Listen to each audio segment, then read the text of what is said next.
Amigos, una vez más, bienvenidos a mi canal. Hoy te voy a enseñar cómo hago mi devocional personal. Sí, lo prometido es deuda y hoy vengo a inspirarte a que tú comiences el tuyo. Antes que nada, quiero compartirte el significado del devocional personal. ¿Qué es esto? ¿Para qué sirve? ¿Cómo lo hago? Pues te explico. Primero que nada, este devocional es para que tú y yo busquemos en nuestro día una hora y se la dediquemos a Dios. Puede ser por la mañana, por la tarde, por la noche, cuando tú te sientas más cómodo y por supuesto de verdad se la dediques al Señor.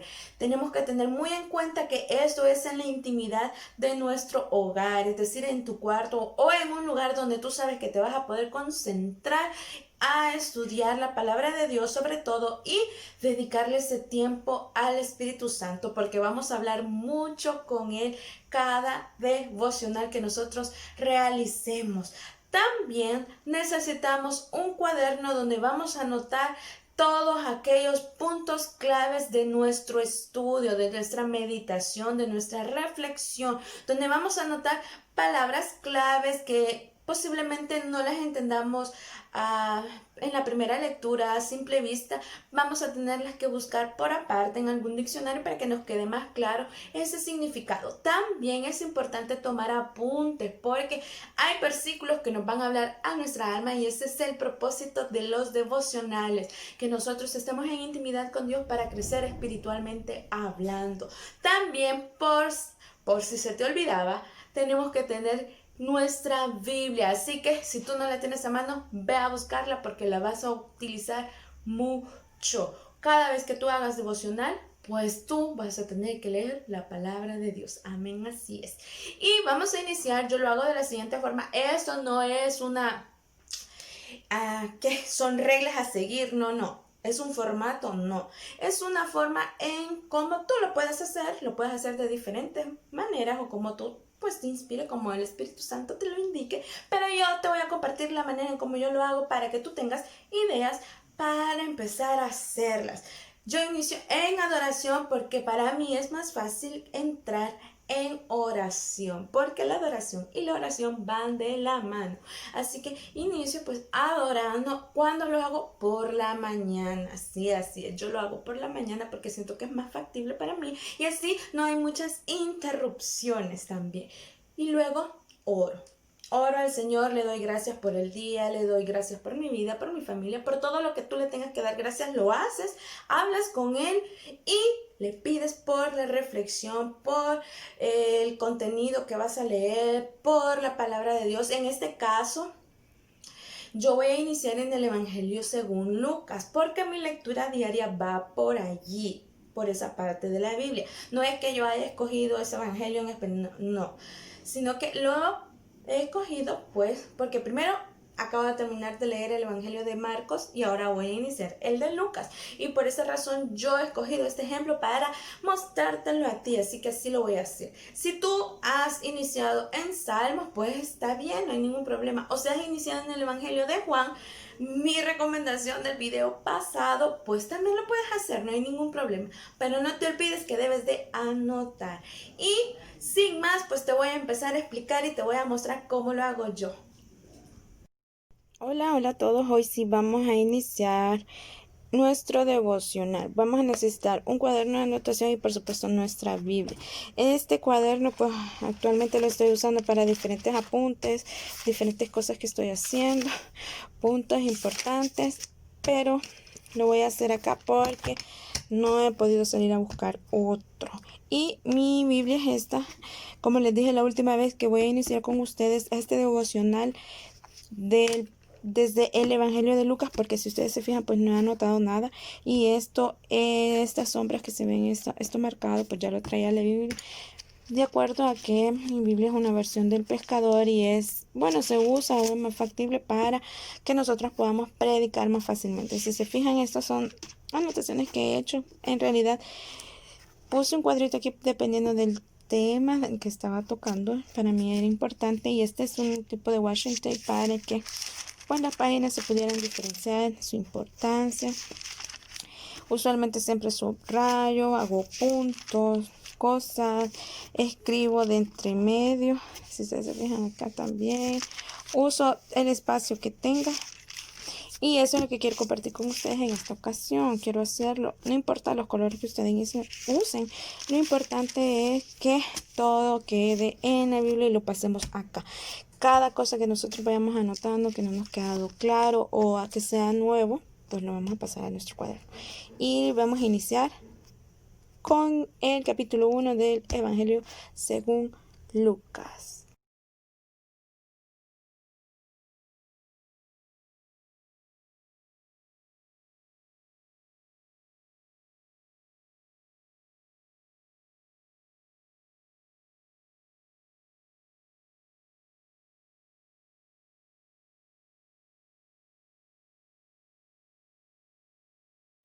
Bueno, hoy sí ya finalicé mi lectura en el Evangelio según Lucas, como te lo estaba mostrando.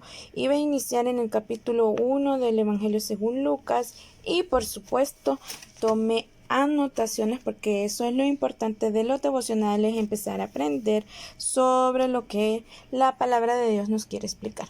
Pues aquí continúa mi lectura. Y sí, estas partes sombreadas ya las traía la Biblia, yo ya te lo había mencionado. Y por acá, y sí, pues claro, seguí en el capítulo número 2, pero ese es en el siguiente video. Voy a iniciar con la explicación para que te quede un poco más claro qué es lo que yo he aprendido, cuál ha sido mi reflexión, en qué me ha ayudado, en qué me ha motivado. Y lo voy a hacer ya mismo.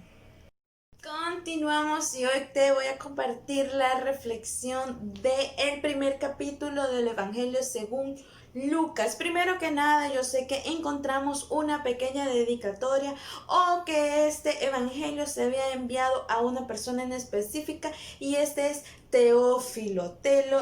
Teófilo, aparece 2 veces en los prólogos del doctor Lucas. El doctor Lucas también escribió el libro de los Hechos de los Apóstoles. Asimismo, pues es por eso que lo menciona, porque esa persona era un neófito en la palabra de Dios, es decir, que él era nuevo en esto del Evangelio y entonces pues decide escribirlo más a detalle conforme a esto. No significa que por esa razón lo escribió, no escribió el Evangelio para eso, sino que se lo envió a esa persona para que tuviera un poco más de conocimiento. Teófilo es una palabra hebrea que significa, y me gustó mucho lo que dice, es amigo o amado de Dios. Otro de los puntos que me pareció interesante es que sabemos que en el contexto de este primer capítulo 1 del Evangelio según Lucas nos están describiendo cómo eran los padres de Juan el Bautista. Sabemos que Zacarías era un sacerdote promedio, de acuerdo a que él venía de la tribu de Judá, exactamente de Abías sin H, por supuesto, lo vamos a encontrar en el versículo 5, que él venía de esa clase o venía de esa descendencia. Asimismo, venía de la descendencia de Aarón, su mujer Elizabeth, la madre de Juan el Bautista. También encontramos que él había salido con suerte de poder quemar el incienso dentro del templo de Jehová, porque recordemos que el contexto de esta historia nos habla de los hijos de Aarón. Estos hijos de Aarón pues fueron aniquilados porque ellos habían profanado el lugar santísimo y por lo tanto en esta historia pues vemos que Zacarías tenía el privilegio, porque había salido con suerte, de poder quemar el incienso, ya que en ese tiempo se escogía a una persona por la mañana y también a otra persona por la tarde. También nos damos cuenta que habla bastante del anuncio del nacimiento de Juan el Bautista, porque Elizabeth era estéril, pero el ángel Gabriel fue enviado y en ese preciso momento cuando Zacarías estaba quemando incienso, pues el ángel Gabriel le reveló su milagro, la bendición que venía a sus vidas era que iban a conocer a su primogénito. Dice su palabra que pues él dudó de esto, entonces el ángel le quitó el habla. Pero sin esto, siempre obtuvieron esa bendición. También hay un punto bien importante en toda esta historia, y es que el padre de Juan el Bautista comenzó a profetizar acerca del ministerio de Juan y también de el ministerio que traía Jesús, porque sabemos que Jesús había sido pues anunciado su evangelio. El evangelio de Dios había sido anunciado, que venía alguien que lo venía predicando, es decir, el Mesías prometido, el Hijo de Dios. También encontramos otro punto interesante, y es que Juan pues le atribuyen a que él tiene el espíritu de Elías. Muchos creen que es porque Elías reencarnó en Juan, cosa que no es cierto, porque si vamos al contexto de esto, primero que nada, Elías nunca murió, sino que un torbellino o un tornado de fuego se lo llevó. Él estaba vivo, no estaba muerto. Segundo, cuando se habla del mensajero que está allá en Malaquías, en el Antiguo Testamento 3:1, no está hablando del mensajero como tal, Juan el Bautista, sino del mensajero que traía el evangelio, y ese es el Mesías, el Hijo de Dios, en este caso Jesús. Y no es algo literal decir que tenía el espíritu de Elías, no, sino que está hablando de un mensajero, y él se identifica, Juan el Bautista se identifica como el mensajero que dice el profeta Isaías en el capítulo 40, versículo 3.